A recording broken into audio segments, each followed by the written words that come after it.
Lutte contre le terrorisme. 6 chefs du JNM et de la CMA visés par des sanctions financières. Un arrêté du ministère de l'économie, daté du 8 mars, gèle pour 6 mois renouvelables les biens et ressources économiques de Guya Gali, à la tête du groupe de soutien à l'islam et aux musulmans, GSIM ou JNM suivant l'acronyme arabe, et Amadou Koufa, chef de la Katiba Massina, dans la même alliance. 4 autres hommes sont visés, Al-Gabazala, Bilal Ashrif, Faal Mamou et Shafaji Abouada, des chefs de la rébellion Touareg, qui ont repris les armes contre l'État malien en 2023. Le décret présente ces derniers comme membres ou alliés du JNM. Les incidences concrètes du gel de leurs avoirs ne sont pas claires. Ils sont tous décrits comme de nationalité malienne et résidant habituellement au Mali, sauf Bilal Ashrif, malien mais résident au Burkina Faso, dont le lieu de résidence habituel n'est pas indiqué. Tous sont accusés d'actes de terrorisme, de financement du terrorisme, d'atteinte à l'intégrité du territoire ou d'association de malfaiteurs. Les 6 hommes, qui ont une longue histoire d'engagement armé contre l'État central, figuraient déjà sur une liste de personnes visées par l'ouverture d'une enquête judiciaire annoncée le 28 novembre par la justice malienne pour les mêmes motifs.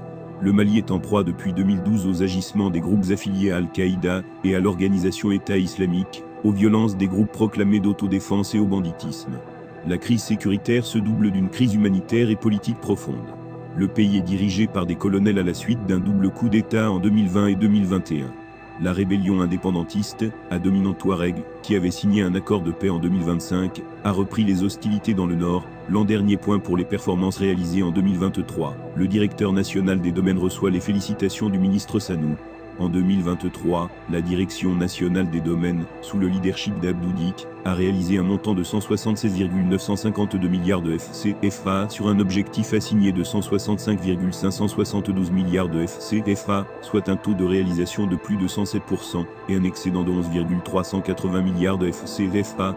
À la suite du ministre de l'Urbanisme, de l'Habitat, des Domaines, de l'Aménagement du Territoire et de la Population, qui avait félicité le directeur national des domaines et l'ensemble de son personnel dans une lettre datée du 18 janvier 2024, le ministre de l'Économie et des Finances franchit le pas dans une correspondance du 27 février, destinée à son collègue en charge des domaines.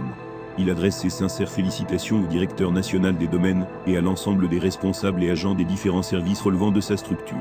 C'est un réconfort bien mérité. L'examen du tableau définitif produit le 31 décembre 2023 par la Direction nationale du Trésor et de la comptabilité publique, relativement aux encaissements et au recouvrement de recettes budgétaires effectués au titre de l'exercice 2023, m'a permis de constater avec une réelle satisfaction que la Direction nationale des domaines, sous le leadership éclairé du directeur national des domaines, a réalisé un montant de 176,952 milliards de FCFA sur un objectif assigné de 165,572 milliards de FCFA.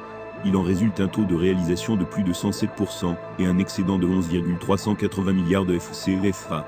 Je saisis cette occasion pour adresser mes sincères félicitations au directeur national des domaines. Je joins à ce témoignage du mérite l'ensemble des responsables et agents des différents services relevant de la Direction nationale des domaines. Je voudrais également exhorter le directeur national des domaines à persévérer dans cette voie. Du reste, elle est la seule à permettre le financement pérenne et durable des nombreuses et ambitieuses politiques publiques initiées par le gouvernement et à relever les nombreux défis de l'heure. C'est l'intégralité de la lettre adressée par le ministre des Finances, Ouzan Sanou, à son collègue Imiran Abdoulaye Touré, en charge des domaines, en date du 27 février 2024. Cette correspondance, dont l'objet porte la mention lettre de félicitations à la Direction nationale des domaines à Lyon sur l'exploit, réalisé par son destinataire en cette période très dure et difficile pour le Mali, mais le directeur national des domaines, Abdou Dik, et ses collaborateurs sont devenus des habitués de ce genre de reconnaissance du mérite émanant de leurs différents supérieurs hiérarchiques, le Premier ministre, chef du gouvernement, puis le ministre de l'économie et des finances, et le ministre de l'urbanisme, de l'habitat, des domaines, de l'aménagement du territoire, et de la population, le tout sous la clairvoyante attention du président de la transition, chef de l'État. La DND partage régulièrement ses lettres de félicitations avec la Direction générale des impôts, la Direction générale des douanes et la Direction nationale du Trésor et de la comptabilité publique. Depuis que Diko est à la tête de la DND, à partir de fin 2021, la structure a toujours réalisé, voire dépassé, les objectifs de recettes budgétaires assignés par les autorités. Pour preuve, malgré la situation actuelle du pays, la lettre reçue citée en intégralité montre qu'en 2023, la DND a honoré ses engagements vis-à-vis de l'État, avec même un bonus de plus de 11 milliards de FCFA.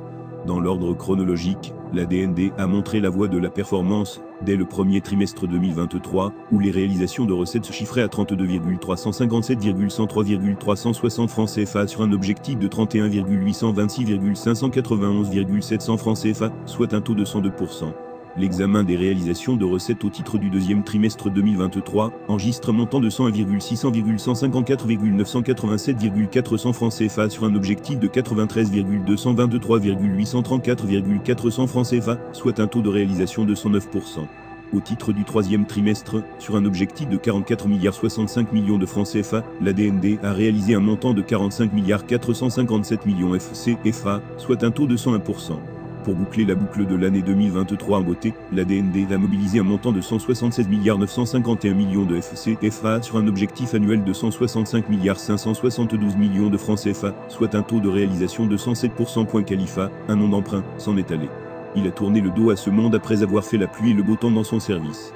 Même si vers la fin, il a dû rendre des comptes sur certaines choses, sans compter que la vie s'est chargée de lui prendre en partie ce qui ne lui appartenait pas forcément. Avec une santé chancelante, il était fréquent à l'extérieur pour se soigner, mais personne ne manque le rendez-vous avec le destin. Khalifa s'en est allé, il est parti sans ses superbes villas, ses vergers, ses véhicules luxueux, ses comptes en banque, sans doute bien garnis des biens souvent acquis en sacrifiant beaucoup de choses, dont généralement les valeurs et la foi en Dieu.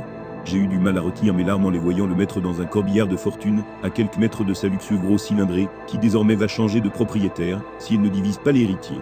Khalifa a quitté sa luxueuse villa, pour reposer à 6 pieds sous terre. La foule a été immense à l'accompagner, mais combien de gens dans cette foule pensaient encore à lui en quittant le cimetière?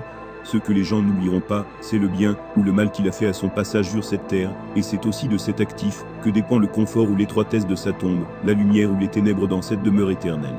La mort ne doit pas nous hanter au point de renoncer à vivre, mais nous ne devons pas non plus vivre, comme si nous n'allions pas mourir un jour. Croyant ou non, nous sommes tous convaincus que s'il y a une chose inexorable dans cette vie, c'est la mort. Par prudence, nous épargnons pour l'avenir, et pour notre salut, nous devons aussi investir pour l'au-delà.